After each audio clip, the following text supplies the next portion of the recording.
തവ കഥാമൃതം തപ്തജീവനം കവിഭിരീഡിതം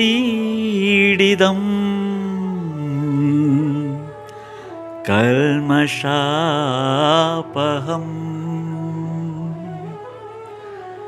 ശ്രവണമംഗളം ശ്രീമദാതതം ഭുവി ഗൃണന്തി തേ ഭുരിത ജനാഃ ഭുവി ഗൃണന്തി തേ ഭുരിത ജനാഃ.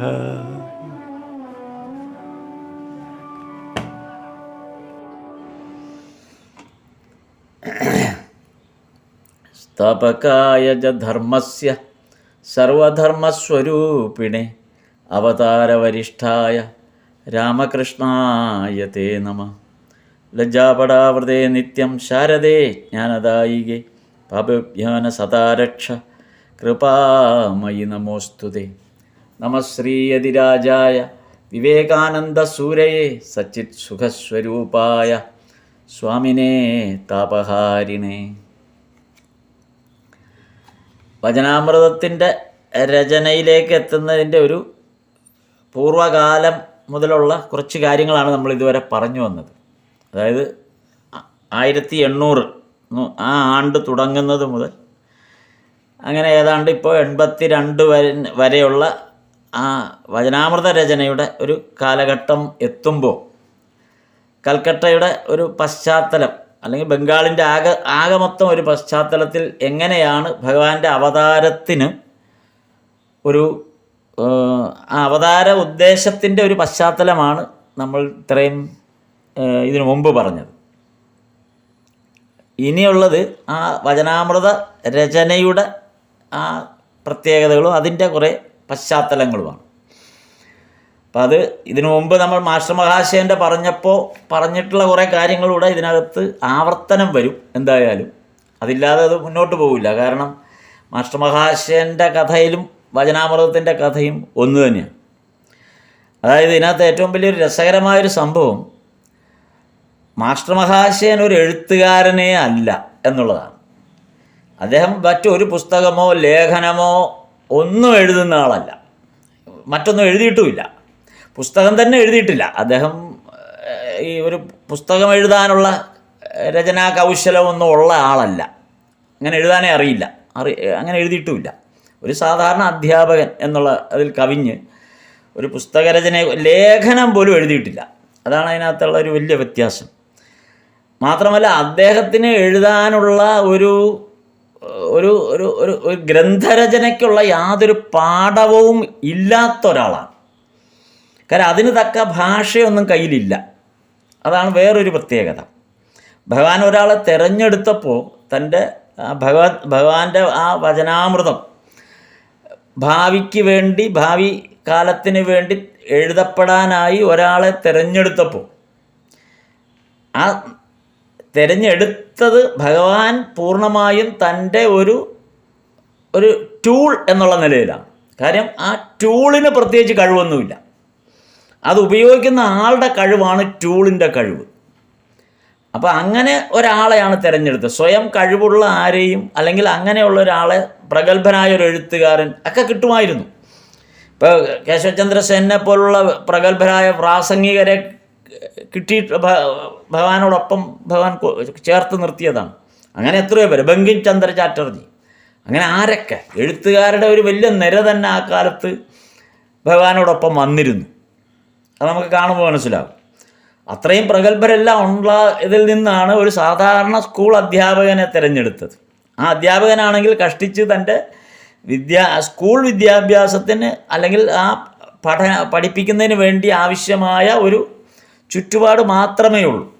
മാസ്റ്റർ മഹാശയൻ്റെ വിദ്യാഭ്യാസത്തെക്കുറിച്ചൊക്കെ പറഞ്ഞിരിക്കുന്നിടത്ത് അത്ര വലിയൊരു വിദ്യാഭ്യാസ യോഗ്യതയൊന്നും അതിനകത്ത് പറയുന്നില്ല. സാധാരണ കോളേജ് വിദ്യാഭ്യാസം അതിനനുസരിച്ച് ഉള്ള ഒരു സ്കൂൾ അധ്യാപകനാകാനുള്ള ചില പാഠം അത്രയൊക്കെ ഉള്ളൂ. അതിലൊതുങ്ങി നിന്ന ഒരാളാണ്. ഒരു കോളേജിലേക്ക്, റിപ്പൺ കോളേജിലേക്ക് വന്നത് തന്നെ ഭഗവത് കൃപ കൊണ്ടാണ്. അല്ലെങ്കിൽ ആ സ്കൂളിൽ, ഈശ്വരചന്ദ്ര വിദ്യാസാഗറിൻ്റെ സ്കൂളിൽ ഒതുങ്ങി നിൽക്കുമായിരുന്ന ഒരാളാണ്.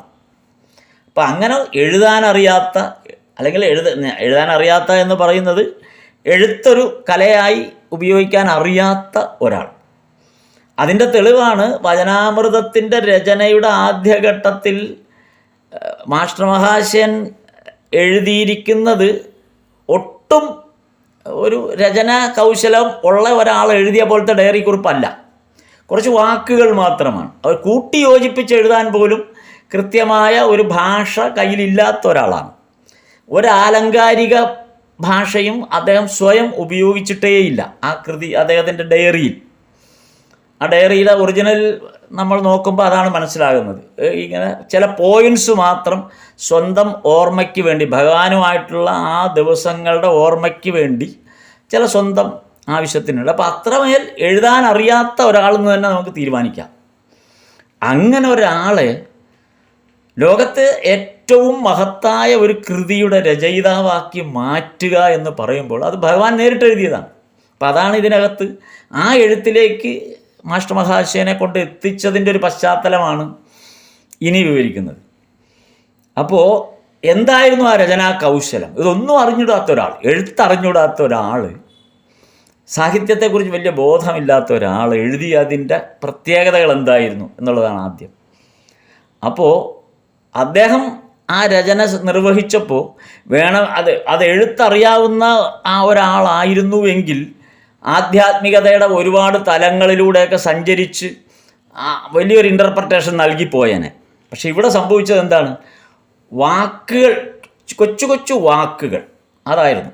വലിയ വിപുലമായ ഒരു ഭാഷാ പ്രയോഗമൊന്നുമില്ലാത്ത കൊച്ചു കൊച്ചു ബംഗാളിയിൽ സാധാരണ ജനങ്ങൾ സംസാരിക്കുന്ന ഏറ്റവും സാധാരണക്കാരുടെ ഭാഷയിലുള്ള കൊച്ചു കൊച്ചു വാക്കുകൾ.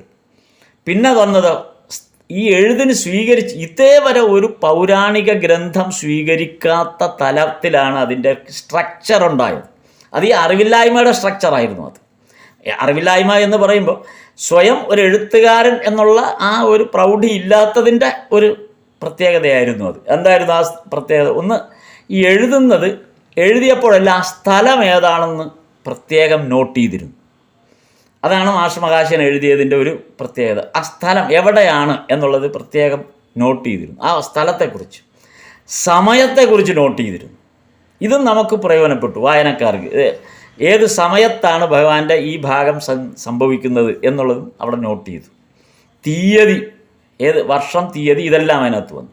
സാഹചര്യം വന്നു, ഏത് ചുറ്റുപാടിലാണ് ഈ രംഗം അരങ്ങേറിയത് എന്നുള്ളതിൻ്റെ ഒരു ഘടന വന്നു. പിന്നെ അപ്പോൾ ഒപ്പം ഉണ്ടായിരുന്ന മുഴുവൻ വ്യക്തികളെക്കുറിച്ചും പറഞ്ഞു. ഓരോ സന്ദർഭം എഴുതുമ്പോഴും ആ സന്ദർഭത്തിൽ അവിടെ വന്നു പോയവരെക്കുറിച്ച് മുഴുവൻ, ആ വ്യക്തികളെക്കുറിച്ച് മുഴുവൻ അതിനകത്ത് വന്നു. അതുകൊണ്ടാണ് നമുക്ക് ഇത്രയും പേരെ പരിചയപ്പെടാൻ പറ്റിയത്. ഇങ്ങനെയുള്ള ഒരു വിശദാംശമാണ് മാസ്റ്റർ മഹാശയൻ തൻ്റെ ഡയറിയിൽ സ്വീകരിച്ചത്. അല്ലെങ്കിൽ അത്തരം ഒരു കുറിപ്പിൻ്റെ രീതിയാണ് അവിടെ സ്വീകരിച്ചത്. അപ്പോൾ മാസ്റ്റർ മഹാശയൻ തന്നെ ഇതിനകത്ത് ഈ കുറിപ്പ് എഴുതുന്നതിന് സംബന്ധിച്ച്, ഇത് മാസ്റ്റർ മഹാശയനെ കുറിച്ച് പറഞ്ഞപ്പോൾ നമ്മൾ മുമ്പ് പറഞ്ഞിട്ടുണ്ട്, എന്നാലും ഒന്നുകൂടെ പറയണം. വചനാമൃത രചന നിർവഹിച്ചപ്പോൾ ഓരോ രംഗവും ധ്യാനിച്ച് ആ ദിവസം ദൃഷ്ടിപഥത്തിലേക്ക് ആവാഹിച്ച് നേരിൽ കണ്ട് ആണ് എഴുതിയത്. നമുക്ക് 20 വർഷത്തിന് ശേഷമാണ് എഴുതാനിരിക്കുന്നത്. കാര്യം 86-ന് ശേഷം പിന്നീട് ഇത് 10-20 വർഷം കഴിഞ്ഞാണ് ഇതിൻ്റെ എഴുത്ത് നടക്കുന്നത്. ഇപ്പോൾ 20 വർഷം മുമ്പ് നടന്ന ഒരു സംഗതിയെക്കുറിച്ച് ധ്യാനിച്ചിട്ട് ആ ഓരോ നിമിഷത്തെയും ധ്യാനിക്കുകയായിരുന്നു. മാസ്റ്റർ മഹാശയൻ എഴുതിയപ്പോൾ ഒരു പ്രത്യേകത നമ്മൾ നേരത്തെ അത് പറഞ്ഞിട്ടുണ്ട്.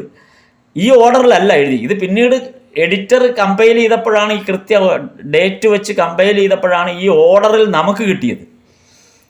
ആദ്യത്തെ ഇതിൻ്റെ രചന വന്നത് മാസ്റ്റർ മഹാശയൻ ധ്യാനിക്കുമ്പോൾ മനസ്സിൽ വരുന്ന രംഗങ്ങളാണ് എഴുതിക്കൊണ്ടിരുന്നത്. അതിന് കാലഗണന ഇല്ലായിരുന്നു ശരിക്കും. കാര്യം അത് മുന്നോട്ടും പിന്നോട്ടും സഞ്ചരിച്ചുകൊണ്ടിരുന്നു. ഇപ്പോൾ 82-ലെ ഒരു സംഭവം എഴുതും, പിന്നെ എഴുതുന്നത് 84-ലെ ആയിരിക്കും, പിന്നെ എഴുതുന്നത് 83-ലെ ആയിരിക്കും, ജനുവരിയിലെ എഴുതും, പിന്നെ ഡിസംബറിലെ എഴുതും. ഇങ്ങനെ തിരിഞ്ഞും മറിഞ്ഞും തിരിഞ്ഞുമൊക്കെയാണ് എഴുതിക്കൊണ്ടിരുന്നത്. അതായത് ഒരു കാലഗണനയ്ക്ക് അനുസരിച്ച് ഓർഡറിലല്ല മാസ്റ്റർ മഹാശയൻ എഴുതിയത്. അദ്ദേഹത്തിന് തോന്നിയ പോലെ അദ്ദേഹം ധ്യാനിക്കാനിരിക്കും. അപ്പോൾ ധ്യാനിക്കാനിരിക്കുമ്പോൾ എന്താണോ മനസ്സിൽ വരുന്നത് അതെഴുതും. ആ ധ്യാനത്തിനിരിക്കുന്നത് അദ്ദേഹം കുറിച്ചു വച്ച ആ ചെറിയ ചെറിയ കുറിപ്പുകളെ ആണെന്നുള്ളതാണ്. ആ കുറിപ്പുകളെ അടിസ്ഥാനപ്പെടുത്തിയുള്ള ധ്യാനം ആണ് അദ്ദേഹം നിർവഹിച്ചത്. അങ്ങനെയാണ് എഴുതിയത്. അപ്പോൾ അതുകൊണ്ട് ഇത് ഒരു ഷഫിൾ ചെയ്ത പോലെയാണ്. അദ്ദേഹത്തിൻ്റെ ആ വചനാമൃതം എന്നുള്ളത് ഷഫിൾ ചെയ്ത പോലെയാണ്. അങ്ങനെ ഷഫിൾ ചെയ്ത പോലുള്ള ഒരു രചനയ്ക്കുള്ളൊരു കാരണമായിട്ട് പറയുന്നത്, ഇതിൽ പറയുന്ന എല്ലാ കാര്യങ്ങളും ആവർത്തനം തന്നെയാണ്. ഓരോ കാര്യങ്ങളും വീണ്ടും വീണ്ടും ആവർത്തിച്ചാണ് ഭഗവാൻ പറയുന്നത്.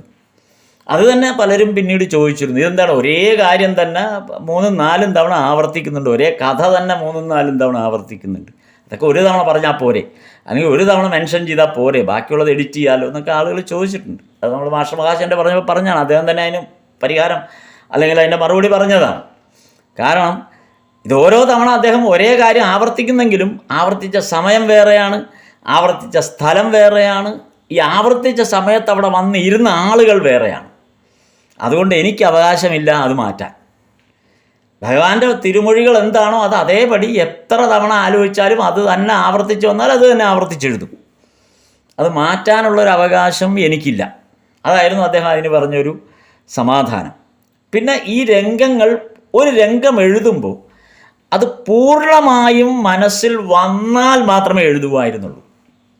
അങ്ങനെ ഒരു നിർബന്ധം കൂടെ മാസ്റ്റർ മഹാശയൻ പുലർത്തിയിരുന്നു എന്നാണ് പറയുന്നത്. ഒരു രംഗം ധ്യാനിക്കുമ്പോൾ ആ രംഗത്തിൻ്റെ ആ ദിവസത്തെക്കുറിച്ചുള്ള പൂർണ്ണ രൂപം വരണം.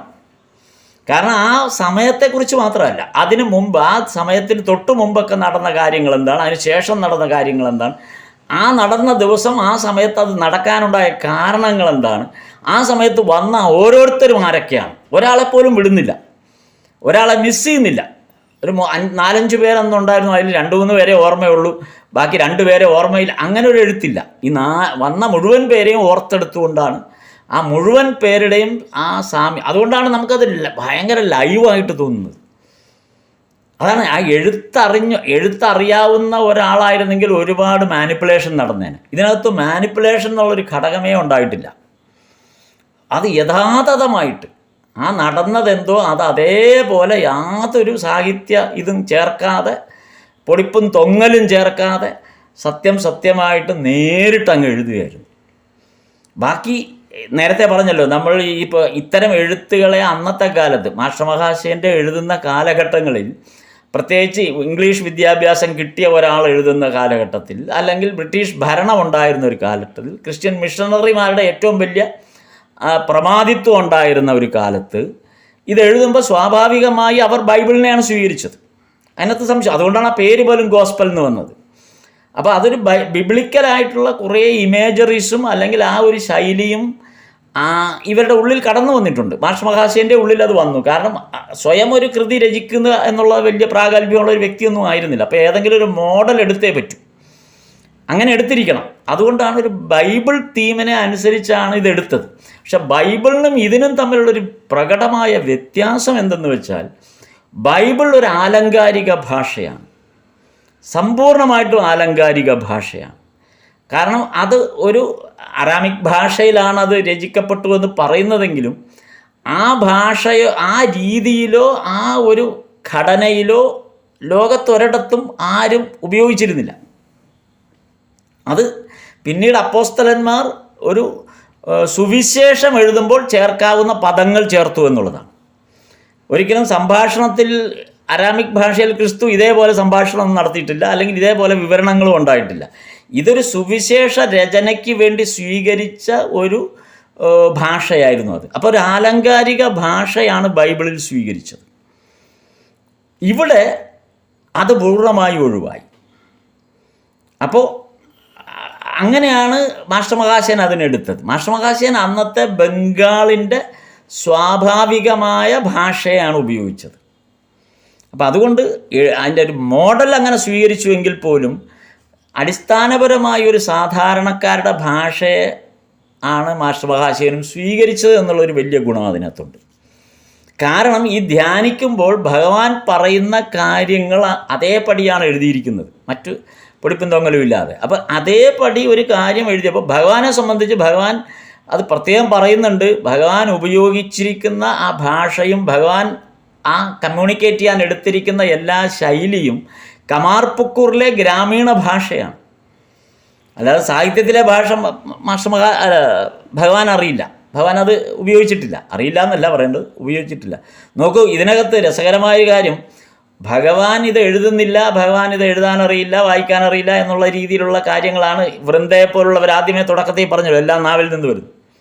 പക്ഷേ വചനാമൃതത്തിൽ തന്നെ ഭഗവാൻ ബൈബിൾ എടുക്കാൻ പറയുന്നുണ്ട്, പേജ് എടുക്കാൻ പറയുന്നുണ്ട്, ഇന്ന പേജ് എടുക്കാൻ പറയുന്നുണ്ട്, ആ പേജിലെ ഇന്ന ഭാഗം വായിക്കാൻ പറയുന്നുണ്ട്. അതെങ്ങനെ സംഭവിച്ചു? എഴുത്തും വായനയും അറിയാത്ത ഒരാൾക്ക് അത് പറയാൻ പറ്റും? അലമാരി ഭഗവാന്റെ കയ്യിൽ കുറച്ച് പുസ്തകങ്ങളുണ്ട്, ഭഗവാൻ വായിക്കുന്നില്ല, ശരിയാണ്, പക്ഷേ ഭഗവാന്റെ കയ്യിൽ കുറേ പുസ്തകം, അതിൽ ബൈബിളും ഉണ്ട്. ഇപ്പോൾ ഈ വചനാമൃതത്തിൽ നമ്മൾ ഒരു ഘട്ടത്തിൽ നമ്മൾ കണ്ടിട്ടുണ്ട് ഇത് സുവിശേഷത്തിലെ ഇന്ന ഭാഗം വായിക്കാനായിട്ട് എടുത്ത് പറയുന്നുണ്ട്. അതെ തന്നെ, ശരത്തും ശശിയും വരുമ്പോൾ ആ പുസ്തകം എടുപ്പിച്ച് ആ പുസ്തകത്തിലെ ഇന്ന പേജിലെ ഇന്ന ഭാഗം വായിക്കാൻ. അപ്പോൾ ഇത് സ്വയം വായിച്ച് ഹൃദയസ്ഥമല്ലാത്ത ഒരാൾക്കത് എങ്ങനെ പറയാൻ പറ്റും? ഭഗവാൻ അത് വായിച്ചിട്ടുമില്ല. അപ്പം അത്രയും ഇങ്ങനെ ചില കോൺട്രഡിക്ഷൻസ് നമ്മൾ ഇതിനകത്ത് കാണാൻ പറ്റും. അപ്പോൾ ഭഗവാൻ ഇതൊന്നും വായിക്കേണ്ട ആവശ്യമില്ല, ഇതെല്ലാം ഭഗവാന്റെ നാവിൽ നിന്ന് വരുന്നുവെന്ന് വൃന്ദയെ പോലെ ഒരാൾക്ക് പോലും അത് പറയാൻ പറ്റിയെന്ന് പറയുന്നതിൻ്റെ പ്രത്യേകത അതാണ്. അത് നാവിൽ നിന്ന് ഗീതയും ഉപനിഷത്തുകളും ഒക്കെ ഇങ്ങനെ വന്നുകൊണ്ടിരിക്കും. വേണമെങ്കിൽ ആ പേജ് നമ്പരും പറയും, ഏത് ഭാഗമാണെന്നും പറയും ഈ പറയാൻ പോകുന്നത്. എന്നാൽ ഇതൊന്നും വായിച്ചിട്ടേയില്ല, കണ്ടിട്ട് പോലുമില്ല, തുറന്നു നോക്കിയിട്ടില്ല. ഇതാണ് ആ പ്രത്യേകത ഇതിനകത്ത്. അപ്പോൾ അത്തരം ഒരു ഭാഷ ആണ് മാസ്റ്റർ മഹാശയൻ ഉപയോഗിച്ചു. പിന്നെ ഒരു ദിവസത്തിൻ്റെ മുഴുവൻ വിവരണങ്ങളും അതിൽ വരുത്തും. അതാണ് വേറൊരു രീതി. ഒരു ദിവസം ആ എഴുത്തിൽ ആ ഒരു ദിവസത്തിൻ്റെ മുഴുവൻ വിവരണങ്ങളും മാസ്റ്റർ മഹാശയൻ കൊണ്ടുവന്നു. ഉപദേശം മാത്രമായിട്ടല്ല. ഇതിനു മുമ്പ് ഇതേ സന്ദർഭത്തിൽ ബ്രഹ്മാൻ സ്വാമികൾ എഴുതിയ സന്ദർഭത്തിലും മറ്റ് കേശവചന്ദ്രസേനു വേണ്ടി ആ കൂട്ടത്തിലുള്ള ആളുകളൊക്കെ എഴുതി. അപ്പോൾ നമ്മൾ 7-8 പേര് ഇത് എഴുതിയിട്ടുണ്ട്. അപ്പോൾ അവരൊക്കെ ഇത് എഴുതി വന്നപ്പോൾ ഈ ഭഗവാന്റെ ഉപദേശാമൃതം മാത്രമാണ് ഉൾക്കൊണ്ടത്. ആ ഉപദേശങ്ങൾ മാത്രമാണ് അവരെല്ലാം എഴുതിയത്. ഭഗവാൻ എന്തു പറഞ്ഞോ ആ പറഞ്ഞതിനെ ആ ഉപദേശത്തെയാണ് എഴുതിയത്. അത് പൂർണ്ണമായും ആധ്യാത്മികതയാണ്. പക്ഷെ ഇവിടെ രാവിലെ എഴുന്നേറ്റതും ആ ദിവസം തുടങ്ങിയതും അപ്പോൾ ചെയ്തതും ഇട്ടതും ചെരുപ്പിട്ടതും എല്ലാം ഉൾപ്പെടുത്തിക്കൊണ്ടാണ് മാസ്റ്റർ മഹാശയൻ്റെ പോക്ക്. അപ്പം അതാണ് ആ ഒരു പ്രത്യേകത കൊണ്ടത്. പിന്നെ ഒരു ദിവസത്തിൻ്റെ മുഴുവൻ വിശേഷണങ്ങൾ മാത്രമല്ല, അതിൽ ശ്രീരാമകൃഷ്ണദേവൻ്റെ മുറിയിൽ എവിടെയാണ് അദ്ദേഹം ഇരിക്കുന്നതെന്ന് പറയുന്നുണ്ട്. അങ്ങനെയൊന്നും വേറെ ആരും എഴുതിയിട്ടില്ല. എവിടെയാണ് ഇരിക്കുന്നത്, എങ്ങോട്ട് നോക്കിയാണ് ഇരിക്കുന്നത്, അതും പറയുന്നുണ്ട്. അപ്പം നമ്മുടെ മുന്നിലേക്ക് കൃത്യമായ ചിത്രം കൊണ്ടുവരികയാണ്.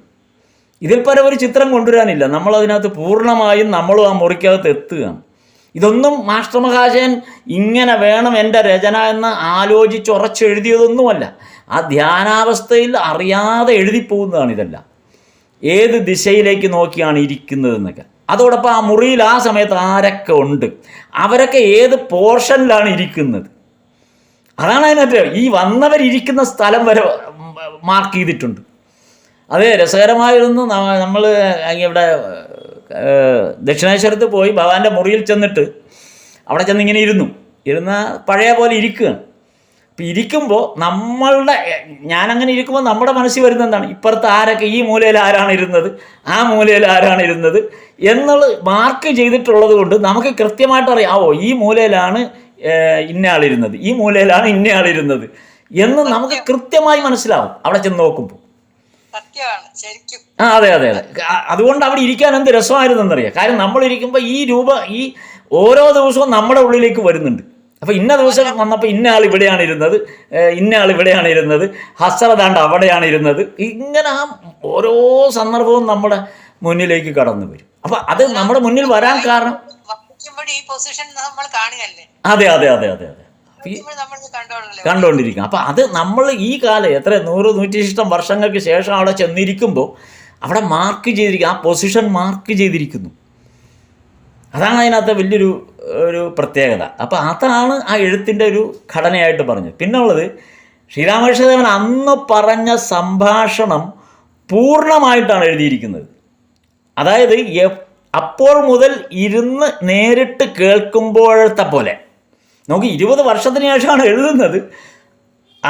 ആ ഭാഗം ഓർക്കുമ്പോൾ മാസ്റ്റർ മഹാശയൻ മനനം ആ ധ്യാനാവസ്ഥയിൽ ആ രംഗം റീക്രിയേറ്റ് ചെയ്യുമ്പോൾ അന്ന് ശ്രീരാമകൃഷ്ണദേവൻ പറഞ്ഞ സംഭാഷണത്തിൻ്റെ കുത്തും കോമയും ഉൾപ്പെടെ എവിടെയൊക്കെ ആ ശബ്ദം എങ്ങനെ ക്രമീകരിച്ചാണ് പറഞ്ഞത് എന്ന് വരെ, ഇടയ്ക്ക് ചുമച്ചിട്ടുണ്ടെങ്കിൽ അത്, ഇടയ്ക്ക് പുഞ്ചിരിച്ചിട്ടുണ്ടെങ്കിൽ അത്, നമുക്ക് ഇത്രയും കാലത്തിന് ശേഷം ആ ഓരോ ചലനങ്ങളും വിരലിൻ്റെ ചലനങ്ങൾ വരെ മാസ്റ്റർ മഹാശയൻ ഈ ഇത്രയും വർഷത്തിന് ശേഷം അത് എഴുതിയപ്പോൾ, ധ്യാനാവസ്ഥയിലിരുന്ന് എഴുതിയപ്പോൾ വെറുതെ ഒരു ധ്യാനമായിരുന്നില്ല. അന്ന് ആ മുറി റീക്രിയേറ്റ് ചെയ്യപ്പെടുകയായിരുന്നു നമുക്ക് നന്നായിട്ട് മനസ്സിലാവും. ആ പുനരാവിഷ്കാരം, ആ മെഡിറ്റേഷനിലൂടെയാണ് അത് പുനരാവിഷ്കരിച്ചതെന്ന് പറയുന്നു. പിന്നെ വെറുതെ സംഭാഷണം എഴുതിയിരുന്നില്ല. ഈ മാസ്റ്റർ മഹാശയൻ എഴുതുമ്പോൾ വെറുതെ അല്ല സംഭാഷണം എഴുതിയിരുന്നത്. ശ്രീരാമകൃഷ്ണദേവൻ്റെ രൂപഭാവങ്ങൾ വായനക്കാർക്ക് പരിപൂർണമായി ബോധ്യപ്പെടും വരെ ആ വിധത്തിലാണ് എഴുതിയത്. അത് വെറുതെ അങ്ങ് പറഞ്ഞാൽ പോരെ, ഇന്നത് പറഞ്ഞു എന്നുള്ള രീതിയിൽ ആ സംഭാഷണം പറഞ്ഞാൽ മതി. അങ്ങനെയല്ല പറഞ്ഞത്.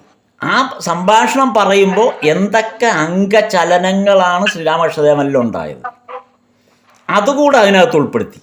അതുകൊണ്ട് ശ്രീരാമകൃഷ്ണദേവൻ നേരിട്ട് നമ്മോട് സംസാരിക്കുന്ന ഒരു ഘടന നമുക്ക്, അല്ലെങ്കിൽ ആ ഒരു അനുഭവം ഈ ഇത്രയും വർഷം കഴിഞ്ഞ് എത്ര വർഷം കഴിഞ്ഞാലും ആളുകൾക്ക് കിട്ടുന്നു എന്നുള്ളതാണ് ലഭ്യമായത്.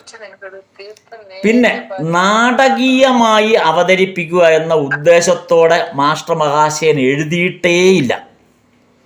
അതാണ് ഒരു കാര്യം എഴുതുമ്പോൾ നാടകീയമായി എഴുതണം എന്ന് ചില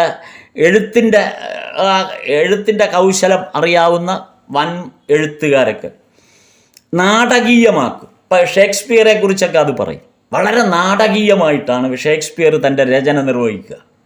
കാരണം ആദ്യത്തെ ആ സ്റ്റാൻസയിൽ തന്നെ ആ കൃതിയുടെ സസ്പെൻസ് തുറന്നു പറയും. അതായത് അതിൻ്റെ ക്ലൈമാക്സ് എന്താണോ അത് ആദ്യമേ അങ്ങ് പറയും. അതാണ് നാടകീയമായിട്ട് അങ്ങ് അവതരിപ്പിക്കും. എന്നിട്ട് ആ ക്ലൈമാക്സിലേക്ക് എത്താനുണ്ടായ കാരണമാണ് ആ സ്റ്റോറി മുഴുവൻ പിന്നീട് പറയുന്നത്. ഇതൊക്കെയാണ് ഷേക്സ്പിയറെ പോലുള്ളവർ. എന്തിന് കാളിദാസൻ ഓരോ കൃതികൾ എഴുതുമ്പോൾ അതിൻ്റെ ആ നാടകീയത, അപ്പോൾ ഈ തരത്തിൽ ആ രംഗങ്ങളുടെ ഒരു നാടകീയത അതവർ കരുതിക്കൂട്ടി അവരുടെ ആ എഴുത്തിൻ്റെ ആ എഴുതാനുള്ള ആ രചനാ കൗശലം അവർക്കുള്ളത് കൊണ്ടാണ് അവരങ്ങനെ കൃതി എഴുതിയത്, ആ നാടകീയത. എന്നാൽ ഇവിടെ മാസ്റ്റർ മഹാശയൻ നാടകീയത എന്നുള്ള ഒരു ഘടനയ്ക്ക് വേണ്ടി ഡ്രമാറ്റിക്കേ ആയിരുന്നില്ല എഴുത്ത്. ആ നാടകീയ ഭാവം എഴുത്തിൽ കൊണ്ടുവന്നില്ല. എന്നാൽ ഇതെല്ലാം ഒരു നാടകത്തേക്കാൾ, അല്ലെങ്കിൽ അത് റിയൽ ഒരു സംഭവത്തേക്കാൾ ഗംഭീരമായിട്ട് നാടകീയമായി നമ്മുടെ മുന്നിൽ അനുഭവപ്പെടുകയും ചെയ്തു. എഴുതിയത് അങ്ങനെയല്ല, എഴുതാൻ അങ്ങനെ ഉദ്ദേശിച്ചിട്ടുമില്ല. പക്ഷെ നമ്മുടെ മുമ്പിലേക്ക്, അതായത് ആ ധ്യാനാവസ്ഥയിൽ എഴുതിയപ്പോൾ സ്വാഭാവികമായി സജീവമായി അവതരിപ്പിക്കപ്പെട്ടു എന്നാണ് പറയുന്നത്. ആ ധ്യാനാവസ്ഥയുടെ അപ്പം ധ്യാനിക്കുന്ന അവസ്ഥയിൽ ബാക്കിയല്ല. മാസ്റ്റർ മഹാശയൻ തൻ്റെ മുറിയിലിരുന്ന് ധ്യാനിക്കുമ്പോൾ ആ ചുറ്റുപാടുകളെല്ലാം 20 വർഷം പിന്നിലേക്ക് അങ്ങ് പോവുകയാണ്. അപ്പോൾ ആ തരത്തിൽ ഉള്ള അങ്ങനെയാണ് ആ രചന രൂപപ്പെട്ടതെന്ന് പറയുന്നു. പിന്നെ വചനാമൃതത്തിൻ്റെ തുടക്കം മുതൽ വായിച്ചു തുടങ്ങുമ്പോൾ ഒരു കാര്യം നമുക്ക് വ്യക്തമാണ്. അതെന്താണ്? മാസ്റ്റർ ശ്രീരാമകൃഷ്ണദേവനെ കാണാനുള്ള ഉദ്ദേശത്തോടെ അല്ല ദക്ഷിണേശ്വരത്ത് വന്നത്. അത് നമ്മൾ തുടക്കം മുതലേ മനസ്സിലാവും. ശ്രീരാമകൃഷ്ണദേവനെ കാണണം എന്നുള്ള ഒരു ഉദ്ദേശത്തോടു കൂടിയല്ല മാസ്റ്റർ മഹാശയൻ വന്നത്. കാരണം മാസ്റ്റർ മഹാശയൻ ആത്മഹത്യ ചെയ്യാൻ പോയ ആളാണ്, അല്ലെങ്കിൽ ജീവിതം മടുത്തിട്ട് ഇറങ്ങിപ്പോയ ആളാണ്. പിന്നെ അപ്പോൾ ശ്രീരാമകൃഷ്ണദേവനെ കാണണം എന്നുള്ള ഉദ്ദേശത്തോടു കൂടിയല്ല വന്നത് തന്നെ ദക്ഷിണേശ്വരം എന്നുള്ള ഒരു നല്ല ടെമ്പിൾ ഗാർഡൻ ഉണ്ടെന്നും ആ ടെമ്പിൾ ഗാർഡനിൽ പോയാൽ കാണാൻ നല്ല ഭംഗിയുണ്ടെന്നും അറിഞ്ഞുകൊണ്ട് മാത്രം വന്നു. അല്ലാതെ അവിടെ ശ്രീരാമകൃഷ്ണ പരമഹംസർ എന്നുള്ളൊരു ഒരു പരമഹംസനുണ്ടെന്ന് സിദ്ധു പറയുന്നുണ്ട്. പക്ഷെ അങ്ങനെ ഒരാളെ കാണണമെന്നുള്ളതൊന്നും ഉദ്ദേശിച്ചിട്ടൊന്നുമല്ല. അതൊന്നും ആയിരുന്നില്ല, ഒരു പ്രൈമറി അറ്റൻഷൻ അതൊന്നും ആയിരുന്നില്ല നമ്മുടെ മാസ്റ്റർ മഹാശയനെ സംബന്ധിച്ച്. എന്നിട്ട് മാസ്റ്റർ മഹാശയൻ പലയിടത്ത്, അതുകൊണ്ടാണ് ആ പറയുന്നത്, ആദ്യത്തെ ആ ഒരു പേജ് വായിക്കുമ്പോൾ നമുക്ക് മനസ്സിലാവും അകത്തിരുന്ന് ആ ശുഗമഹർഷിയാണോ എന്നൊക്കെ സംശയിക്കുന്നു എന്ന് പറഞ്ഞിട്ട് മാസ്റ്റർ മഹാശയൻ്റെ ശ്രദ്ധ മുഴുവനും അവിടെ ഉള്ള ചുറ്റുപാട് പോയി നടന്നു കാണാനായിരുന്നു. അതായിരുന്നു മാസ്റ്റർ മഹാശയൻ്റെ ആഗ്രഹം. മാസ്റ്റർ മഹാശയൻ ഉടൻ തന്നെ ആ മുറിയിൽ നിന്ന് പുറത്തേക്ക് മാറി, മുറിയുടെ വാതിക്കൽ നിന്ന് പുറത്തേക്ക് പോയിട്ട് അവിടെ പറയുന്നത് കേൾക്കാനായിരുന്നില്ല. പകരം ആ ടെമ്പിൾ ഗാർഡൻ്റെ ചുറ്റുവട്ടങ്ങളിൽ ചുറ്റി നടന്ന് കാണാനുള്ള കൗതുകമായിരുന്നു മാസ്റ്റർ മഹാശയൻ. അല്ലാതെ ശ്രീരാമകൃഷ്ണദേവൻ്റെ എന്ത് പറയുന്നെന്നോ ശ്രീരാമകൃഷ്ണദേവനെ അറിയില്ല. അതുകൊണ്ട് ആ മുറിയിലിരിക്കുന്ന ആളുകൾ എന്ത് പറയുന്നെന്ന് കേൾക്കേണ്ട കാര്യമില്ല. അതുകൊണ്ടാണ് മാസ്റ്റർ മഹാശയൻ പെട്ടെന്ന് തിരിഞ്ഞ് ആ ക്ഷേത്രാങ്കണത്തിലാകെ ചുറ്റി നടന്ന് കണ്ടത്. ഇപ്പം എല്ലാം കഴിഞ്ഞ് ദീപാരാധനയും കഴിഞ്ഞിട്ടൊക്കെ പിന്നീടാണ് തിരിച്ച് അവിടേക്ക് വരുന്നത് എന്ന് നമുക്ക് ആദ്യ ഭാഗത്ത് മാസ്റ്റർ മഹാശയൻ അത് എഴുതിയതിൽ നിന്ന് തന്നെ നമുക്ക് വ്യക്തമാണ്. ഇത് ശ്രീരാമകൃഷ്ണദേവനെ കാണുക എന്നുള്ള ഉദ്ദേശം അദ്ദേഹത്തിന് ഉണ്ടായിരുന്നില്ല. പിന്നെ ഇത് സിദ്ധുവിൻ്റെ ഒരു താല്പര്യമായിരുന്നു ഇതിനകത്തുനിന്ന് നമുക്ക് പ്രത്യേകിച്ച് മനസ്സിലാവും. ഏറ്റവും വലിയ രസം, ഈ സിദ്ധു പിന്നെ ഈ വചനാമൃതത്തിലോ ഭഗവത് ലീലയിലോ ഒരിടത്ത് പോലും ഈ സിദ്ധു ഇല്ല. ആകെ ഒരേ ഒരു തവണയാണ്. വൃന്ദേ പോലും രണ്ടാമത് വരുന്നുണ്ട്, പക്ഷെ സിദ്ധു വരുന്നതേയില്ല ഒരിടത്തും. പിന്നെ സിദ്ധുവിനെ അപ്പോൾ സിദ്ധുവിൻ്റെ ആകെ ജന്മോദ്ദേശം വചനാമൃത രചനയ്ക്ക് വേണ്ടിയിട്ടുള്ള ഈ മഹാനുഭാവനെ ഭഗവത് സന്നിധിയിലെത്തിക്കുക, പോവുക, തീർന്നു. അതുകൊണ്ട് തന്നെയാണ് എത്രയോ കാലമായി ഈശ്വര കഥ പറയുന്ന അല്ലെങ്കിൽ കേൾക്കുന്ന നമ്മളെപ്പോലുള്ള ഭക്തന്മാർക്ക് സിദ്ധു ഒരു വലിയ വഴികാട്ടിയായി, ഒരു വലിയ ഒരു തീപ്പന്തമാണ് സിദ്ധു. ആ സിദ്ധുവിനെ പിന്നെ സിദ്ധു ഇല്ല. ആ സിദ്ധു അന്ന് പരമഹംസനെ കാണിക്കാം അല്ലെങ്കിൽ ദക്ഷിണേശ്വരത്ത് പോകാമെന്ന് പറഞ്ഞില്ലായിരുന്നു എങ്കിൽ നമുക്ക് ശ്രീരാമകൃഷ്ണദേവനും ഇല്ല, നമുക്ക് ഈ വചനാമൃതവും ഇല്ല എന്നായിപ്പോയേനെ എന്ന് നമുക്ക് തോന്നും. പക്ഷെ അങ്ങനെയല്ല, അവതാരങ്ങൾക്കെല്ലാം അതിൻ്റേതായ ഒരു ഉദ്ദേശമുണ്ട്. പിന്നെ ദക്ഷിണേശ്വരം ക്ഷേത്രത്തിൻ്റെ ഒരു സമ്പൂർണ്ണ അന്തരീക്ഷ വിവരണം തുടക്കത്തിൽ നൽകിയിട്ടുള്ളത് അതാ മാസ്റ്റർ മഹാശയൻ്റെ പ്രൈമറി അറ്റൻഷൻ അങ്ങോട്ട് പോയി എന്നുള്ളതിൻ്റെ ഒരു സൂചനയാണ് ആ കാണുന്നത്. തുടർന്നാണ് ബൃന്ദയെ കാണുന്നത്. പിന്നെ ബൃന്ദയുടെ സംസാരത്തിലുള്ള അത് നമ്മൾ മുമ്പ് ബൃന്ദയുടെ കാര്യം പറഞ്ഞപ്പോഴും മാസ്റ്റർ മഹാശയൻ്റെ കാര്യം പറഞ്ഞപ്പോഴും വ്യക്തമാക്കിയതാണ്. അതുകൊണ്ട് ആ വിശദീകരണം നമ്മൾ എടുക്കണ്ട. എന്നിട്ട് പുസ്തകം വായിക്കാറില്ല എന്ന ബൃന്ദയുടെ വിവരണത്തെ സാധൂകരിക്കുന്ന ഒരു സന്ദർഭം പിന്നീട് വചനാമൃതത്തിൽ വരുന്നുണ്ട്. കാര്യം ബൃന്ദ ഇത് പറഞ്ഞു, പുസ്തകമൊന്നും വായിക്കുന്ന ആളല്ല, അതെല്ലാം നാവിൽ നിന്ന് വെറുതെ വരുന്നതാണ്, അല്ല ഇങ്ങനെ നാവിൽ നിന്ന് ഉത്ഭവിക്കുന്നതാണെന്ന് ബൃന്ദ പറഞ്ഞു. പക്ഷേ വചനാമൃതത്തിൽ മാസ്റ്റർ മഹാശയൻ പിന്നീട് അത് എഴുതിപ്പോയപ്പോൾ ഈ വൃന്ദ പറഞ്ഞ കാര്യത്തെ സാധൂകരിക്കുന്ന ഒരു രംഗം മാസ്റ്റർ മഹാശയൻ ഇതിൽ എഴുതി ചേർത്തിട്ടുണ്ട്. അതിതാണ് മഹിമാചരണുമായി സംസാരിക്കുന്ന ഒരു ഭാഗമാണ്. അപ്പം മഹിമാചരൺ വലിയ പുസ്തക പണ്ഡിതനാണ്. അദ്ദേഹം വലിയ ഗ്രന്ഥങ്ങൾ സൂക്ഷിക്കുകയും വലിയ ലൈബ്രറി സ്വന്തമായിട്ട് വീട്ടിൽ സൂക്ഷിക്കുകയൊക്കെ ചെയ്യുന്ന വലിയ ഗ്രന്ഥകാരനാണ്. ഗ്രന്ഥശാല സ്വന്തമായിട്ടൊക്കെ ഉള്ള ആളാണ് മഹിമാചരൺ. അപ്പോൾ ഈ മഹിമാചരൺ ഒരിക്കൽ സംസാരിക്കുന്ന കൂട്ടത്തിൽ പറയുന്നുണ്ട്, നിരവധി ഗ്രന്ഥങ്ങൾ, പുരാണങ്ങൾ, ഉപനിഷത്തുകൾ ഒക്കെ വായിച്ചുള്ള ഒരു വലിയ ആ അറിവിൻ്റെ വലിയ ഭണ്ഡാകാരവുമായിട്ട് ആ ഒരു തലക്കനവുമായിട്ടാണ് അയാൾ വരുന്നത്. അപ്പോൾ അത്രയധികമാണ് ഈ ഗ്രന്ഥങ്ങൾ, അതായത് അയാൾ വായിച്ചിട്ടുള്ള ഗ്രന്ഥങ്ങൾക്ക് അവസാനമില്ലെന്നാണ് പറയുന്നത്, അത്രയ്ക്ക്. എന്നിട്ട് അപ്പോൾ ശ്രീരാമകൃഷ്ണദേവൻ ഇദ്ദേഹത്തോട് ചോദിച്ചു, നിങ്ങൾക്ക് എത്ര ഗ്രന്ഥങ്ങൾ വായിക്കാൻ കഴിയും? ഇങ്ങനെ ഈ ഗ്രന്ഥങ്ങളുടെ വൈപുല്യത്തെക്കുറിച്ച് ഇങ്ങനെ പറയുന്നുണ്ടായിരുന്നു.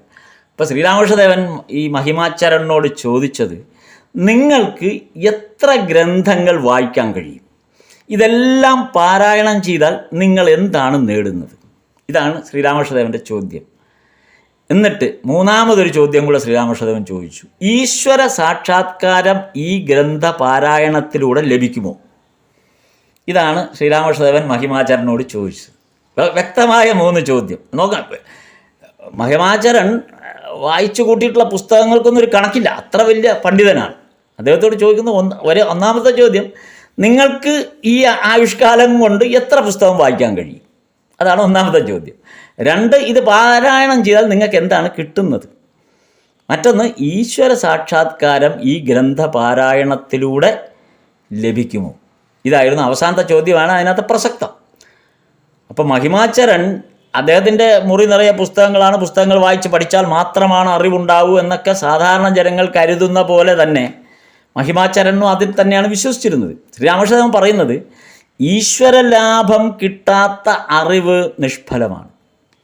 നിങ്ങളൊരു മുറി നിറച്ച് ഗ്രന്ഥങ്ങൾ സൂക്ഷിക്കുന്നുണ്ട്, പക്ഷേ ഈശ്വരലാഭമില്ലെങ്കിൽ നിങ്ങളുടെ ഈ വായനയും അറിവും നിഷ്ഫലമാണ്.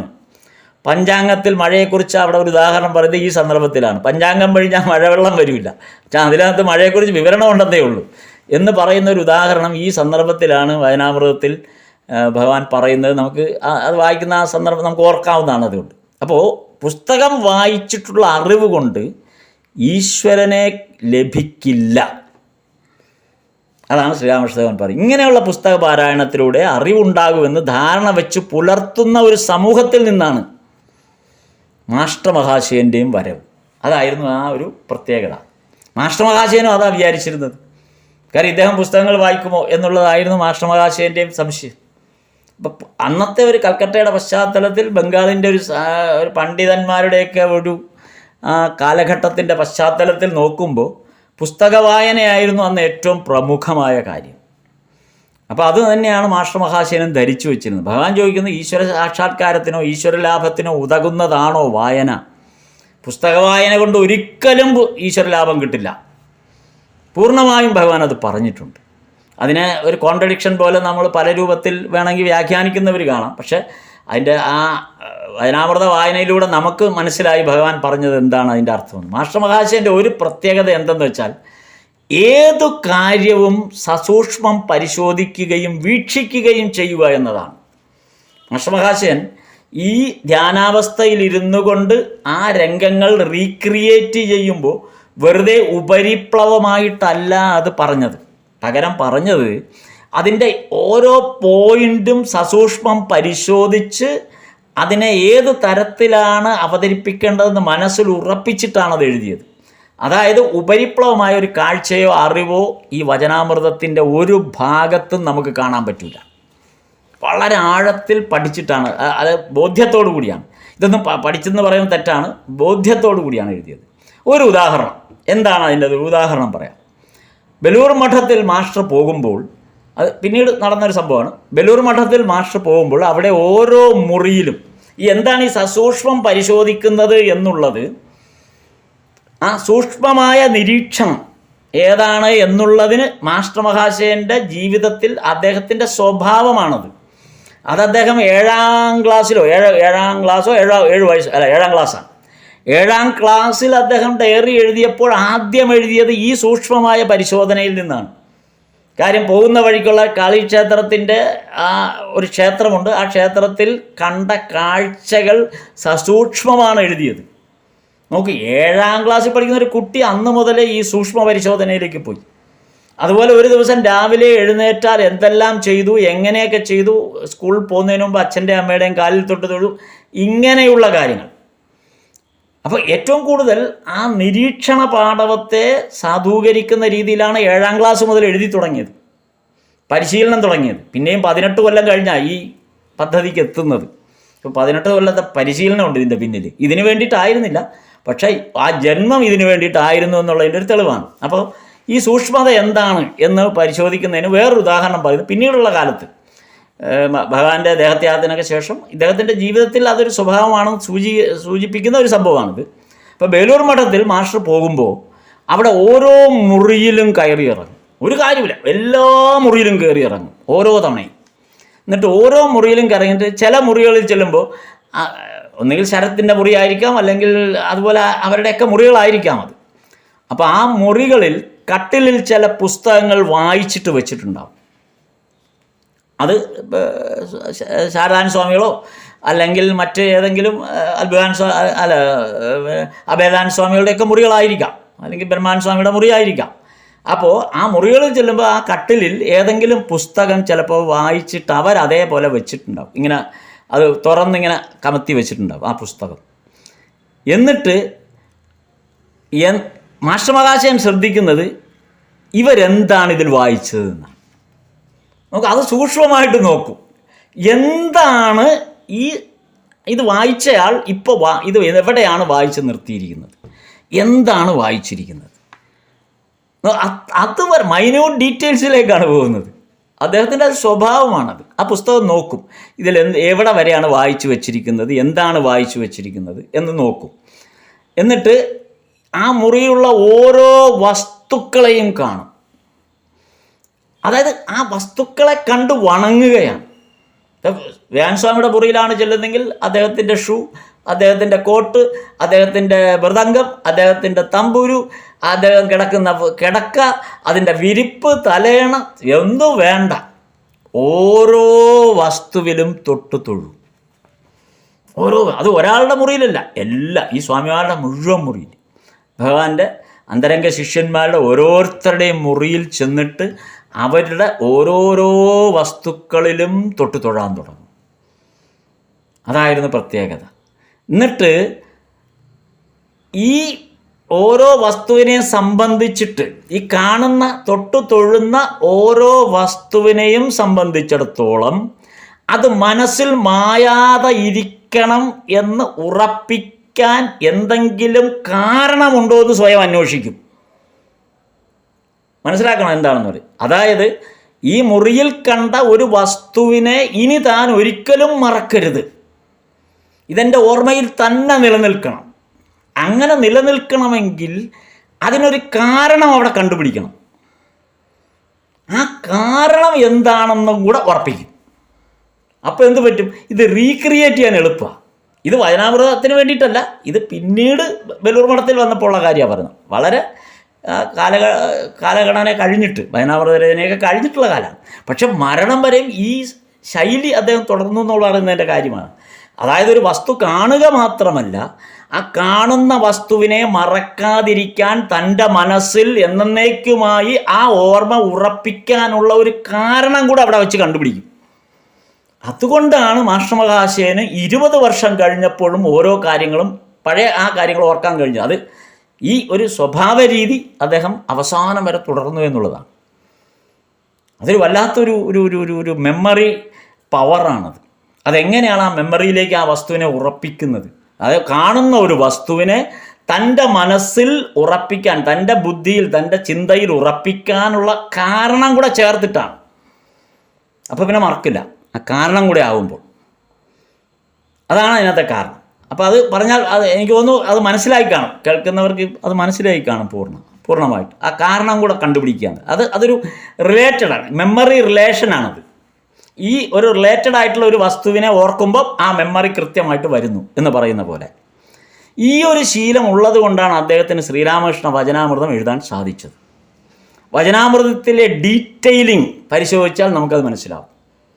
വചനാമൃതത്തിനകത്തുള്ള ഓരോ ഡീറ്റെയിലിംഗ് അത് പരിശോധിച്ചാൽ നമുക്ക് ഈ പറഞ്ഞത് മനസ്സിലാവും. അദ്ദേഹം എത്രമാത്രമാണ് ഓരോ വസ്തുവിന് കൊടുത്തിട്ടുള്ള പ്രാധാന്യം.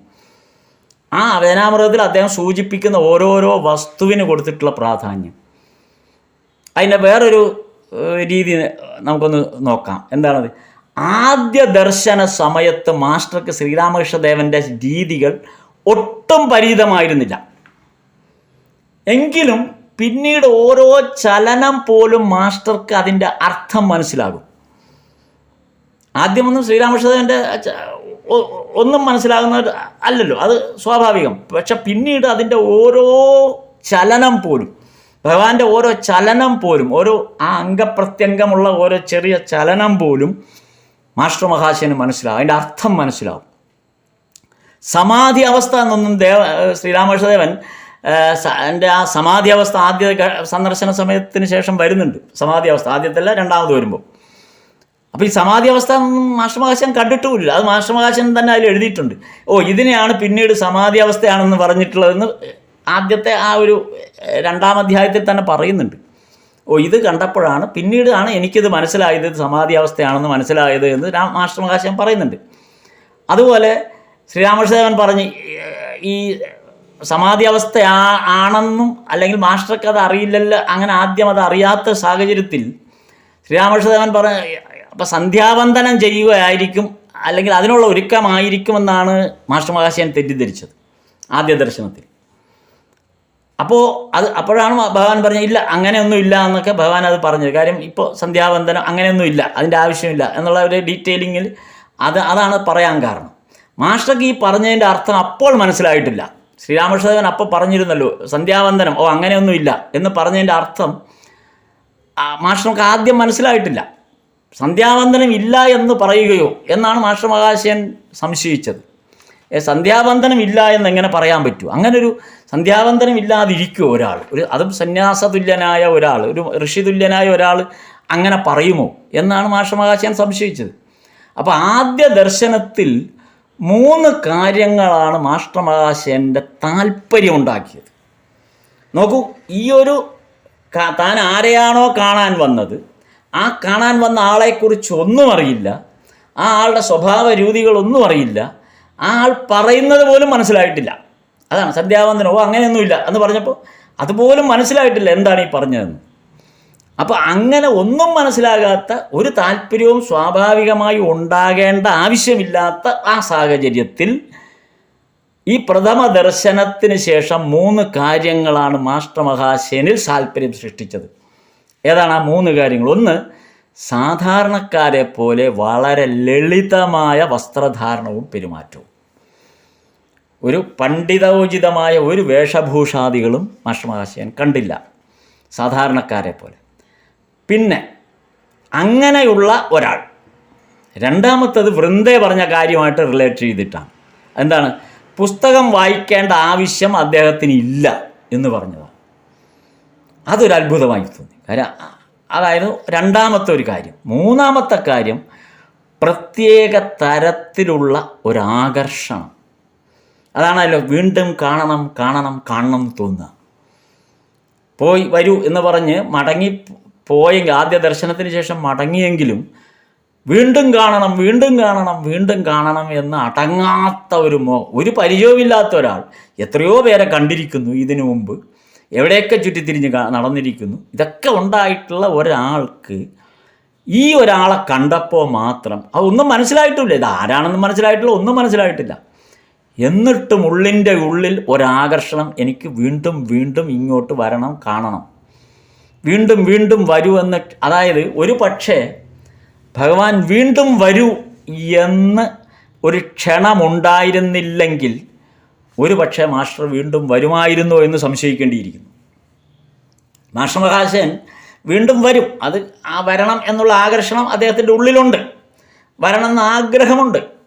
പക്ഷേ അങ്ങനെ ആണെങ്കിൽ പോലും വീണ്ടും വരുമോ എന്നുള്ള സംശയമുണ്ട് എന്നാണ് ഇതിനെക്കുറിച്ച് നിരീക്ഷണം നടത്തിയിട്ടുള്ളവർ. ഈ വചനാമൃതത്തെ നിരീക്ഷണം നടത്തിയിട്ടുള്ള, പിന്നീട് അതിനെക്കുറിച്ചുള്ള പഠനങ്ങൾ തയ്യാറാക്കിയപ്പോൾ അതിനകത്ത് അവർ സൂചിപ്പിച്ച കാര്യമാണിത്. ഒരുപക്ഷെ അങ്ങനെ ഒരാകർഷണം ഉണ്ടായി എന്നതുകൊണ്ട് മാത്രം മാസ്റ്റർ മഹാശയൻ വരണം എന്നില്ല. അവിടെ ഒരു കാര്യം സൂചിപ്പിക്കാനുള്ളത്, വീണ്ടും വരൂ എന്ന ഭഗവാന്റെ ആ ക്ഷണമാണ്. വീണ്ടും വരൂ, അതാണ് മാസ്റ്റർ മഹാശയൻ ആ എഴുതിയ ഭാഗത്ത് അത് സൂചിപ്പിച്ചിട്ടുണ്ട്. വീണ്ടും വരൂ എന്ന് ഭഗവാൻ എഴുതി, അത് മാസ്റ്റർ മഹാശയൻ വീണ്ടും വരൂ എന്ന് ഭഗവാൻ പറഞ്ഞു എന്ന് പിന്നീട് എഴുതുകയാണ്. അപ്പോൾ ആ വീണ്ടും വരൂ എന്നുള്ള വാക്കിന് എത്രമാത്രം മാസ്റ്റർ മഹാശയനെ സ്വാധീനിക്കാൻ കഴിഞ്ഞു എന്നുള്ളതിൻ്റെ തെളിവാണത്. വീണ്ടും വരൂ എന്ന് ഭഗവാൻ പറഞ്ഞ ആദ്യത്തെ ഒരേ ഒരു വാക്കതാണ്. ഭഗവാനെ കണ്ടപ്പോൾ നേരിട്ട് സംഭാഷണം നടത്തിയ ആദ്യ രംഗത്തിലെ ഒരേ ഒരു സംഭാഷണം അതാണ്, വീണ്ടും വരൂ എന്നുള്ളതാണ്. അപ്പം അതാണ് വീണ്ടും, അതായിരിക്കാം. ഇങ്ങനെ 3 കാര്യങ്ങളാണ് മാസ്റ്റർ മഹാശയനെ വീണ്ടും ഭഗവാനിലേക്ക് എത്തിക്കുന്നതിനുണ്ടായ ഒരു കാരണമായി സൂചിപ്പിക്കുന്നത്. ശ്രീരാമകൃഷ്ണദേവൻ്റെ ഗൃഹസ്ഥ ഭക്തന്മാരുൾപ്പെടെയുള്ളവർ ഈ ആകർഷണം മൂലം ഭഗവാനെ കാണാതിരിക്കാനാവാത്തവരാണ് എന്ന് ആ ജീവിതത്തിലൊക്കെ നമ്മൾ കടന്നു പോയപ്പോൾ നമുക്ക് മനസ്സിലായി. ഈ വന്ന ഗൃഹസ്ഥാശ്രമ ശിഷ്യന്മാരും മറ്റു ഭക്തന്മാരും ആരുമാകട്ടെ, അവരെ എല്ലാം ഒരേപോലെ കീഴടക്കിയ ഒരേ ഒരു കാര്യം, ഭഗവാനെ കാണാതിരിക്കാൻ അവർക്കാവില്ല. ഓരോ ദിവസവും പുലരുന്നത് ശ്രീരാമകൃഷ്ണദേവനെ കാണാൻ വേണ്ടിയിട്ടാണ്. അതായിരുന്നു എല്ലാവരുടെയും അവസ്ഥ.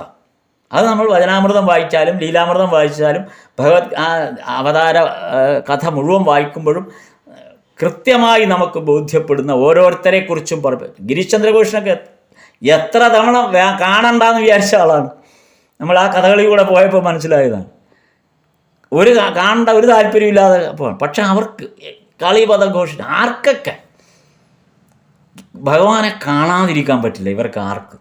എന്താണ് ഭഗവാനിലേക്ക് ഇവരെ, അല്ലെങ്കിൽ ഇവരിലേക്ക് ഭഗവാന്റെ ആ മഹിമ, ആ ദർശന പുണ്യം എങ്ങനെയാണ് ഇവരെ കീഴടക്കിയതെന്ന് നമുക്കൊരു പക്ഷേ അത് വായനയിലൂടെ നമുക്ക് മനസ്സിലാവണമെന്നില്ല. അത് നമ്മൾ ആ ഭഗവത് ജീവിതത്തെ നമ്മൾ സ്വാംശീകരിക്കും. അതുകൊണ്ടാണല്ലോ വചനാമൃതം വീണ്ടും വീണ്ടും വായിക്കുന്നത്. വചനാമൃതം ഓരോ തവണ വായിക്കുമ്പോഴും പുതിയതാണ്. കാര്യം ആ ഒരു തവണ തീരുമ്പോൾ അടുത്ത വായനയിലേക്ക് പോകുന്നത് നമുക്ക് ഭഗവാനെ വിടാൻ പറ്റുന്നില്ല. വീണ്ടും നമ്മൾ ദക്ഷിണേശ്വരത്തിയല്ല. എത്ര സങ്കടകരമാണ് ഈ വചനാമൃതം വായിക്കുമ്പോൾ ഭഗവാൻ അവസാനം കൽക്കട്ടയിലേക്ക് ചികിത്സയ്ക്ക് പോകണം എന്ന്, അല്ലെങ്കിൽ പോകാറായി എന്നുള്ള ഭാഗമൊക്കെ വായിക്കുമ്പോൾ നമുക്കറിയാലോ ഇനി ഒരിക്കലും ഇങ്ങോട്ട് തിരിച്ചു വരുന്നില്ല.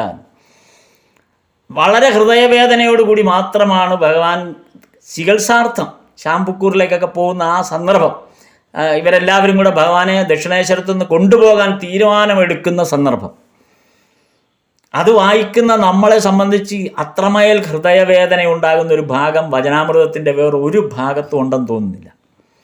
കാര്യം അവിടെ നമുക്കറിയാം ഇനി ഭഗവാൻ ഒരിക്കലും ഈ ദക്ഷിണേശ്വരത്തെ മുറിയിലേക്ക് വരുന്നില്ല, എന്നേക്കുമായിട്ട് പോവുകയാണ്.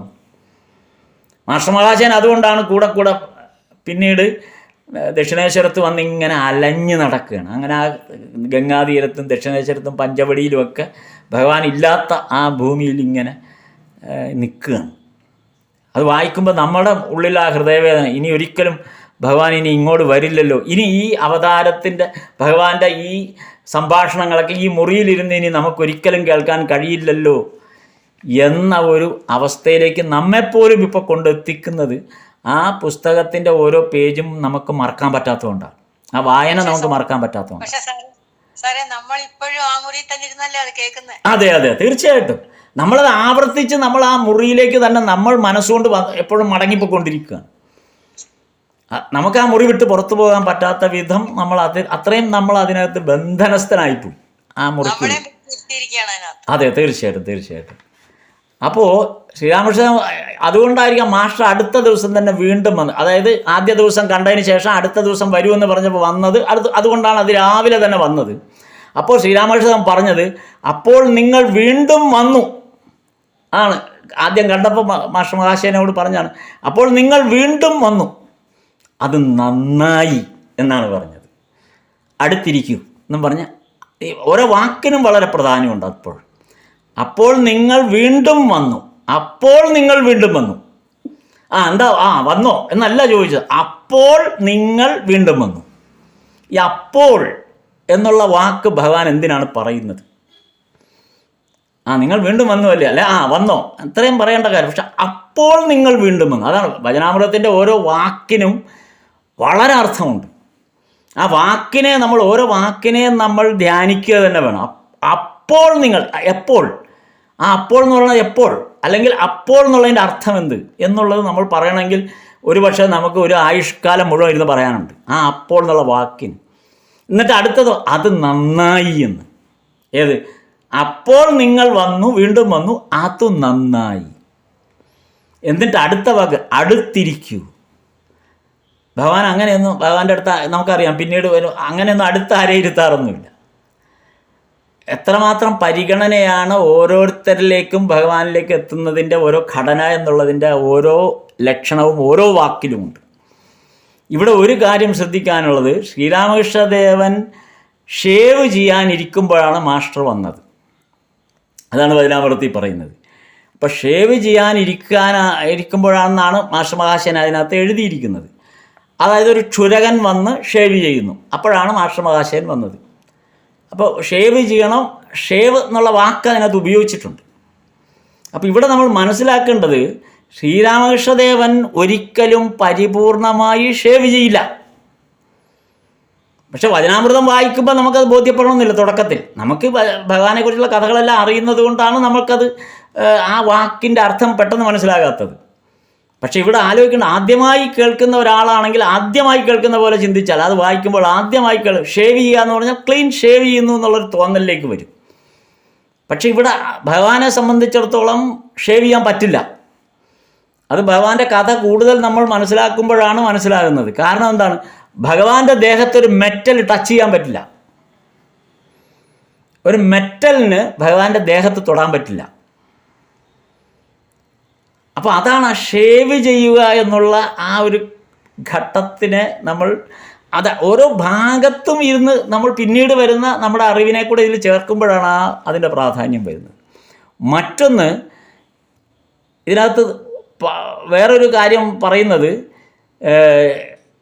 ഒരു ശ്രദ്ധിക്കേണ്ട ഒരു കാര്യം, അതായത് ഷേവ് ചെയ്യാനിരിക്കുമ്പോഴാണ് അന്യനായ ഒരാൾ കടന്നു വരുന്നത്. അതായത് അന്നത്തെ സാഹചര്യത്തിൽ ഒരാൾ ഷേവ് ചെയ്യുമ്പോൾ അയാളുടെ അടുത്ത് വരുന്നത് മാന്യതയുടെ ലക്ഷണമല്ല. അത് പ്രത്യേകിച്ച് ഈ വെസ്റ്റേൺ കൾച്ചറൂടെ ഉള്ളവരുടെ കൂടെ ആകുമ്പോൾ കുറച്ചുകൂടെ കൂടുതലാണ്. അതായത് ഒരാൾ ഷേവ് ചെയ്യുന്ന ഒരു സന്ദർഭത്തിൽ ആ ആളുടെ അടുത്തേക്ക് പോകാൻ പാടില്ല. അത് മാന്യതയല്ല, അതായിരുന്നു ആ കസ്റ്റം. ഇപ്പം ഇവിടെ മാസ്റ്റർ മഹാശയൻ വരുമ്പോൾ അദ്ദേഹം തലമുടി വെട്ടുകയും ക്രോപ്പ് ചെയ്യുകയും ഷേവ് ചെയ്യാനിരിക്കുകയും ശുരകൻ്റെ സഹായത്താൽ ഇരിക്കുകയാണ് ചെയ്യുമ്പോഴാണ് മാസ്റ്റർ മഹാശയൻ അടുത്ത് വരുന്നത്. അന്നത്തെ ആ സിസ്റ്റം അനുസരിച്ച് ഒരിക്കലും അങ്ങനെ അവിടെ വരാൻ പാടില്ല. അതായിരുന്നു അന്നത്തെ ആ സിസ്റ്റം. പക്ഷെ മാസ്റ്റർ മഹാശയൻ വരുന്നു. അവിടെ എന്താണ് സംഭവിച്ചത്? ശ്രീരാമകൃഷ്ണദേവൻ പറഞ്ഞത് അടുത്തിരിക്കൂ എന്നാണ്. ഷേവ് ചെയ്യാനും ശുരകൻ തലമുടി ക്രോപ്പ് ചെയ്യാനും ഇരിക്കുന്ന ആ സന്ദർഭത്തിൽ മാസ്റ്റർ മഹാശയനോട് പറഞ്ഞ് അടുത്തിരിക്കൂ എന്നാണ്. വീണ്ടും ആ വാക്ക് അണ്ടർലൈൻ ചെയ്യണം, അടുത്തിരിക്കൂ എന്നാണ്. അപ്പോൾ എത്രമാത്രം വേണ്ടപ്പെട്ടവനായിരുന്നത് കൊണ്ടാണ് ആ വാക്ക് ഉപയോഗിച്ചത്. ഇതാണ് വചനാമൃതത്തിൻ്റെ ഓരോ ഘട്ടത്തിലൂടെ നമ്മൾ പോകുമ്പോൾ ഓരോ വാക്കിൻ്റെ പ്രാധാന്യം. ഒരു വാക്ക്, അതിൽ പറഞ്ഞിരിക്കുന്ന ഒരു വാക്കെടുത്ത് വെച്ച് ചിന്തിക്കുക എന്ന് വെച്ചാൽ, ഒരു വാക്കിനെ മാത്രം അടർത്തിയെടുത്ത് നമ്മൾ ഇത് രണ്ടാമത് മനനം ചെയ്ത് എന്തിനാണ് ഈ വാക്ക് ഉപയോഗിക്കുക? വെറുതെ ഒരു വാക്ക് പോലും അതിനകത്ത് ഉപയോഗിച്ചിട്ടില്ല.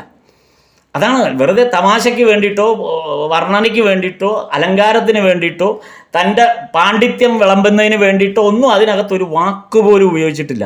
ഭഗവാന്റെ മൊഴി കൃത്യമായി അത്രയും മാത്രമേ അതിനകത്ത് സൂചിപ്പിച്ചിട്ടുള്ളൂ. അതുകൊണ്ട് തന്നെ ഓരോ വാക്കിനും ഒരുപാട് അർത്ഥങ്ങളുണ്ട്. അങ്ങനെ ഒരുപാട് അർത്ഥങ്ങളിലൂടെയാണ് ഈ വചനാമൃതത്തെ നമ്മൾ വായനയെ മുന്നോട്ട് കൊണ്ടുപോകേണ്ടത്. അപ്പം അതെങ്ങനെയാണെന്നുള്ളത് നമുക്കിനി ഇനി തുടർന്ന് വരുന്ന ദിവസം നമുക്കത് നോക്കാം. സ്ഥാപകായ ച ധർമ്മസ്യ സർവധർമ്മസ്വരൂപിണേ അവതാരവരിഷ്ഠായ രാമകൃഷ്ണായ തേ നമഃ. നമസ്തേ സർ. നമസ്തേ. നമസ്തേ. ഞാന് എല്ലാവരും ഇറങ്ങുന്നതിന് മുൻപ് ഒരു കാര്യം പറഞ്ഞോട്ടെ. പറഞ്ഞോളൂ. നമ്മുടെ മാവേലിക്കര രാമകൃഷ്ണാശ്രമം എല്ലാവർക്കും ഞാൻ പറഞ്ഞിട്ടുണ്ട്, രാമകൃഷ്ണാശ്രമം ആകുകയാണ്. പക്ഷെ അതിന്റെ ചടങ്ങുകളും പൂജയും ഹോമം, ഷോഡശി പൂജ, ഇതൊക്കെ ഞായറാഴ്ച 7 മണി മുതൽ നടത്തുകയാണ്. ഞായറാഴ്ച 7 മണി മുതൽ. അപ്പോൾ തിരുവനന്തപുരത്തു നിന്ന് സ്വാമിജിമാരൊക്കെ വരുന്നു. അങ്ങനെ അവിടെ ഗംഭീര പരിപാടിയാണ്. ഉച്ച വരെയാണ്. ഉച്ചയ്ക്ക് പ്രസാദവും കഴിച്ചിട്ട് എല്ലാവരും പിരിഞ്ഞു പോകും. വരാൻ സാധിക്കുന്നവർ വന്നാൽ വളരെ സന്തോഷം. ഞാൻ എല്ലാവരെയും രാമകൃഷ്ണാശ്രമത്തിലേക്ക് ക്ഷണിക്കുകയാണ്. ആളുകളെല്ലാം ഇറങ്ങിക്കഴിഞ്ഞാൽ പിന്നെ പറയാൻ പറ്റില്ലല്ലോ, അതുകൊണ്ടാണ് ഞാൻ സാർ നിർത്തിയ ഉടനെ പറഞ്ഞു. നന്നായി. വളരെ വലിയ ഒരു സന്തോഷ വാർത്തയാണ്. അപ്പൊ എല്ലാവരും രാമകൃഷ്ണാശ്രമത്തിലേക്ക് ക്ഷണിക്കുന്നു. വരാൻ കഴിയുന്നവർ വന്നാൽ വളരെ സന്തോഷം. ഞാൻ 2-3 പേർക്ക് വിളിച്ച് പറഞ്ഞു ഈ ലിങ്ക് ആണെന്ന്, അല്ലെങ്കിൽ അവരെല്ലാം പിന്നെ പരാതി പറയും. എല്ലാവരും ഈ ലിങ്കിലാണെന്ന്. ഇന്ന് ശൈലജയുടെ ലിങ്ക് ആയിരുന്നല്ലോ ഇന്നലെ വരെ. അതെ.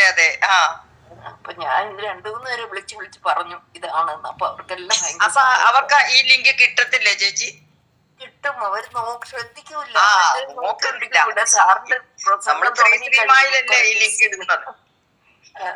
കൊറേ മിസ് ചെയ്യും. അതുകൊണ്ട് ഞാൻ 17 ഇടയിൽ തന്നെ വിളിച്ചു പറഞ്ഞു.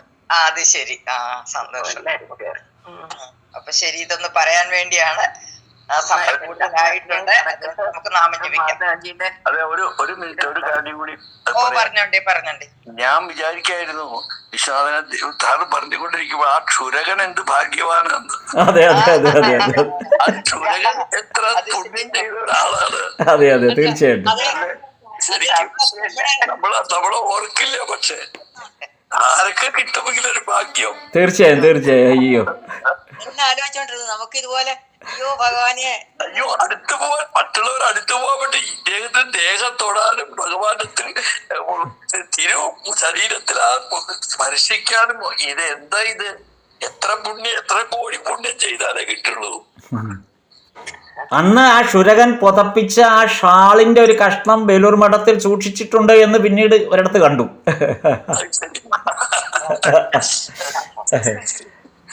ഭഗവാൻ തീർച്ചയായിട്ടും അനുഗ്രഹിച്ചോന്ന് സംശയം ഉണ്ടാവില്ല. പക്ഷെ തീർച്ചയായും ചെയ്തിട്ടില്ല അല്ലെ പിന്നെ തീർച്ചയായും. വചനാമൃതത്തില് അതെ അതെ. അല്ല മെൻഷൻ ചെയ്തിട്ടുണ്ടോ അക്ഷരകളെ പറ്റിയോ?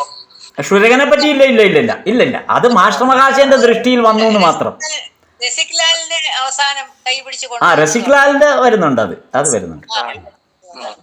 ക്ഷുരകൻ ഈ മാസ്റ്റർ മഹാശയന്റെ ദൃഷ്ടിയിലാണ് ക്ഷുരകൻ. അതെ എന്തായാലും മോക്ഷം കിട്ടി കാണുമല്ലോ. തീർച്ചയായിട്ടും അല്ലെങ്കിൽ അടുത്തിരിക്കാൻ പറ്റും. പരിസരം കൊണ്ട് തന്നെ. അതെ സന്തോഷം. ഓക്കെ.